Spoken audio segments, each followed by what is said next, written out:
ओम श्री साईराम। परमाराध्य परम प्रेममय परम करुणामय भगवान बाबांक चरण कमल रे कोटि कोटि प्रणति जणे आरंभ करिबा भगवानकर अवतार बाणी। नूतन वर्षर अनेक अनेक शुभेच्छा और शुभ कामना समस्तकर जीवनटी अति सुंदर रूपे अतिबाहित हेउ।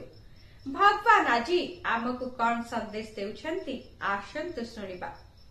पितांक दायित्व जन्म यथेष्ट नुहे, जीवन धारण करिबार साधना शिशु को जोगाई दिया जिबा आवश्यक।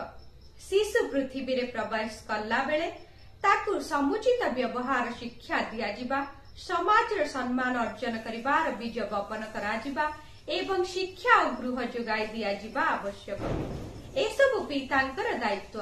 ब्रह्मांक द्वारा सृष्टि आत्मा मानकर पोषण और सुरक्षा करंती विष्णु। सेही विष्णु हेउछंती पिता। तुमे तुम पितांकर उपासना और सम्मान करिबा बेले प्रकृत रे विष्णुंकर उपासना करिथा। अति सुंदर कथाटिए न। आमे जदि निज जीवन रे निज पिता माता को सम्मान प्रदर्शन करि पारले आम जीवनटी सार्थक होई पारिबो। शुभ सकाळ। आपणकर दिनटी मंगलमय हेउ। जय साईराम।